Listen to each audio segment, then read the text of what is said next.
Bueno, como dice la curva de aprendizaje, con esto cerramos la exposición, luego viene la parte de preguntas y entonces tengo una ventaja, ¿no? Porque en la curva de aprendizaje se eleva la atención con el cierre. Pero yo creo que no es tanto el momento de la exposición, sino la importancia del tema que a todos nos está un poco liquidando, que es cómo tomo exámenes con unas mínimas condiciones de seguridad.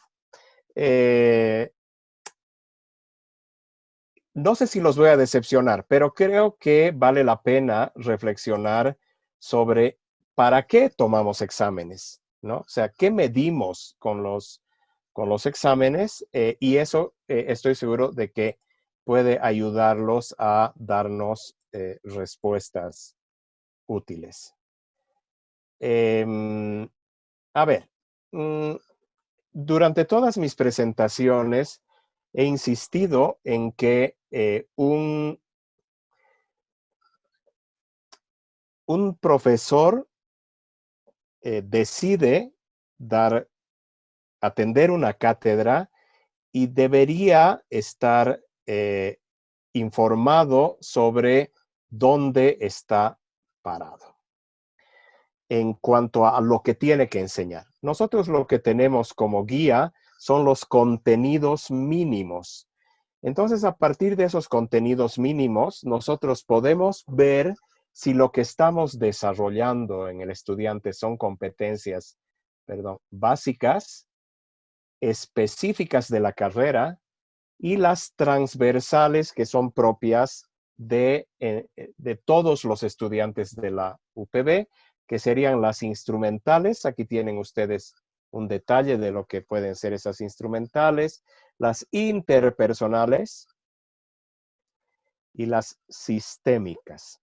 Esta es la famosa clasificación de Thurman sobre competencias. Normalmente, todos nosotros nos concentramos aquí, en las competencias específicas de la carrera. Yo, en mi clase, lo que voy a lograr es que mis estudiantes desarrollen unos conocimientos que tienen que ver con la disciplina, con la carrera que están estudiando y desarrollen unas habilidades y destrezas que son propias de la profesión que van a ejercer cuando se titulen en la universidad. Para ejercer esas competencias específicas, deberían tener unas competencias básicas que hay un acuerdo mundial sobre que mínimamente un estudiante debería ser capaz de comunicarse, ¿no? Comunicarse no es conocer un idioma, sino que es comunicarse, ¿no? Es decir, conocer el idioma y poder utilizarlo comunicándose. La competencia digital, moverse cómodamente, tanto en tecnologías de información y comunicación, Office, herramientas de Office, etcétera, todo aquello que estamos convencidos de que nos va a servir para nuestro futuro y un mínimo razonamiento matemático, incluso para carreras que dicen no necesitarlo, ¿no? O sea, análisis estadístico, etcétera, pues no hay carrera que pueda decir que no lo necesita, ¿no? Y obviamente este razonamiento matemático ya se convertirá en una competencia específica para los estudiantes de las ingenierías o los que sacan licenciaturas en matemáticas, etcétera, ¿no? Bien. Ojalá esto quedara claro, ¿no? O sea, lo que tenemos que ser conscientes es, o sea, todas estas competencias son las competencias que deberían haber desarrollado los estudiantes a lo largo de la carrera, a lo largo de su carrera, ¿sí? O sea, el aprendizaje autónomo se desarrolla desde el primer momento que pisas la universidad y cuando sales debería ser un experto en aprendizaje autónomo, competencia de análisis, síntesis y evaluación, etcétera. Entonces, Fíjense que a veces decimos, ok, lo que a mí me han pedido es que yo trabaje esto, pero nada de esto voy a trabajar. Sin embargo, hay algunas cosas que sí son importantes. Estoy seguro de que los estudiantes de administración de empresas, de finanzas, todos, pero diré en particular, pues tendrán que ser especialistas en resolución de problemas y toma de decisiones, ¿no? Todos tendremos que ser capaces de hacer análisis, síntesis y evaluación, desarrollo de pensamiento crítico, trabajo en equipo, ética ni que se diga, manejar nuestras emociones, etcétera. Entonces, sin embargo, me quedo con esto, ¿no? O sea, en general nosotros sentimos que aquí está el peso de nuestra materia. Esas son las competencias. Entonces nosotros vamos a decir, a ver, de las básicas, porque estoy en segundo semestre, por el tipo de materia, voy a tener que desarrollar 2. De las, pucha, esto me está ganando. De las específicas, voy a desarrollar pues conceptuales tantas, técnicas tantas, y de estas transversales 2, 3, etcétera. O sea, eso es lo que voy a trabajar en mi clase. ¿Se acuerdan lo que yo les decía? Te tienes que plantear qué tienes que enseñar al final de cada clase, no solamente de la materia, de cada clase. Pero aquí nosotros estamos identificando lo que vamos a trabajar en la materia. Entonces, hacemos nuestro listado de competencias. Ese listado de competencias lo traducimos en objetivos de aprendizaje, que normalmente en nuestro sílabo ponemos, ¿no? O sea, los estudiantes al terminar esta materia deberían ser capaces de, pues no lo sé, en las específicas, ¿no? O sea, analizar. Eso quiere decir que estamos llevándolos a un alto nivel de desempeño. O de repente solamente recordar. Recordar los conceptos de, o explicar los conceptos de, o aplicar la teoría de tal cosa para resolver un caso que yo les propongo, o en diseño gráfico, que es una carrera que usa, o en arquitectura, que usa mucho la creatividad, ¿no es cierto? Que sean capaces de crear, ¿no? O en comunicación, quizá, ¿no? Ok, entonces traducimos esas competencias que hemos elegido en objetivos de aprendizaje, pero todavía seguimos en un nivel abstracto, ¿no? Todavía estamos en lo que queremos que haga el estudiante. El tema es cómo nos damos cuenta de que el estudiante ha logrado cumplir nuestros objetivos de aprendizaje, pues cuando nos planteamos resultados de aprendizaje. Le proponemos al estudiante que haga. Para demostrarme que el estudiante conoce la teoría de no sé qué y que es capaz de explicarla, debería mostrarnos un resultado de aprendizaje.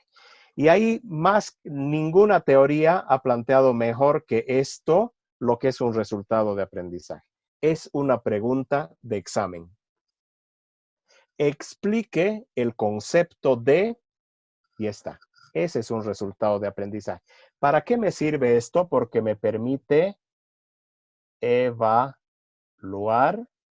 y, por supuesto, me permite calificar.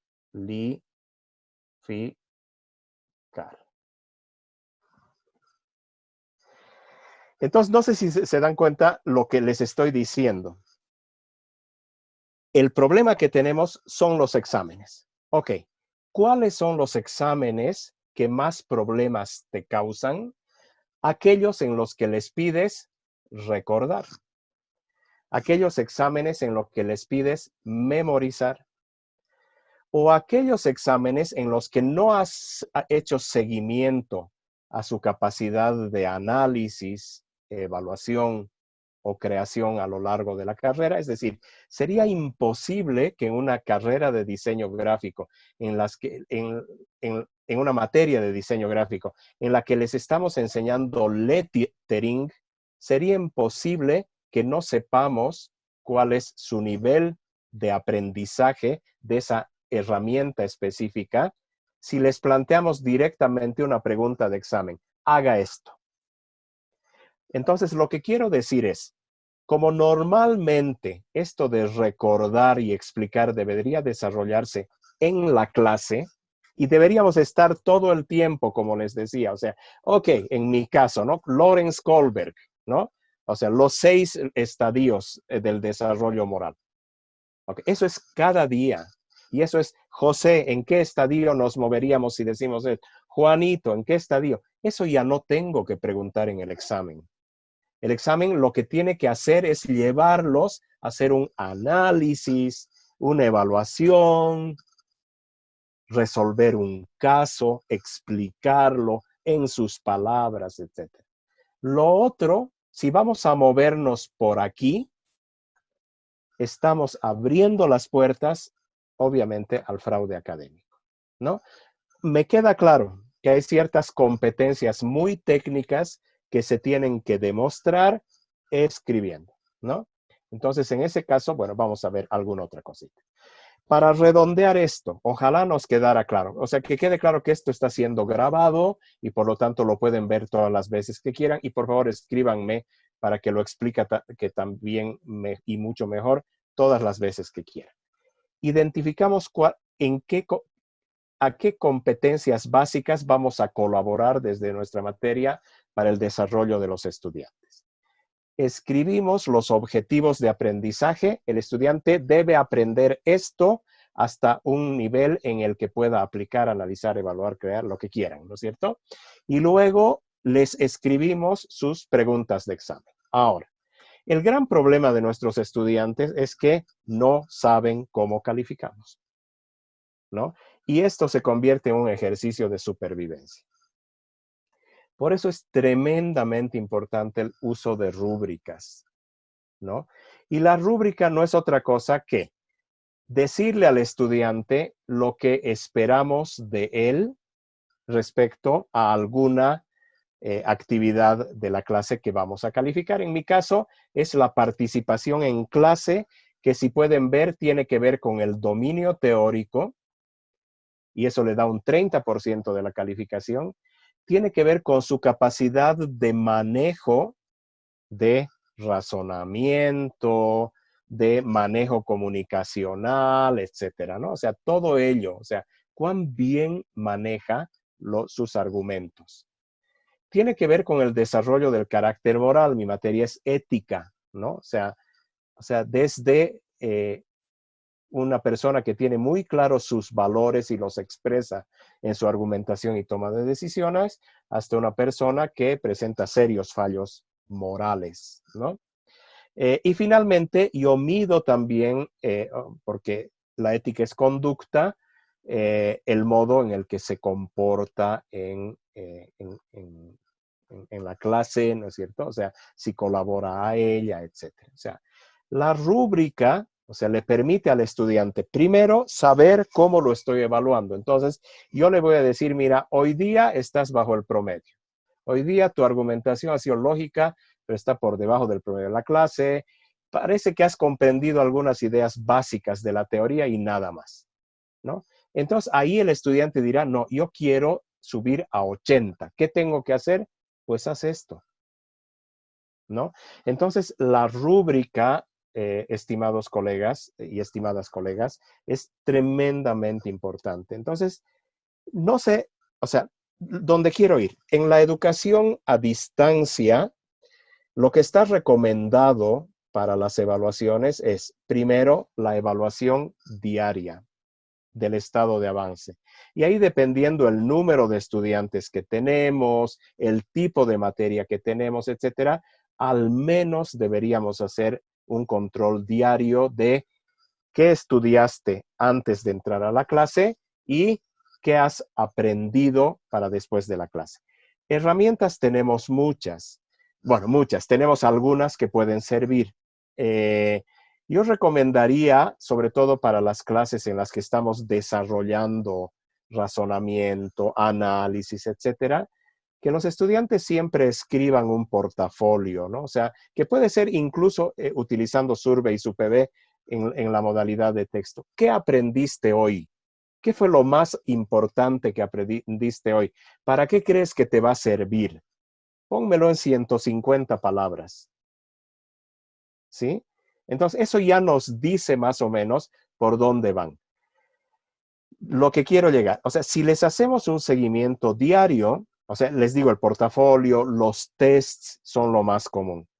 Es lógico que si llegan a la etapa del examen, eso que se llama la evaluación sumativa, y han estado regular, regular, regular, y me presentan un examen brillante, todos nosotros vamos a desconfiar.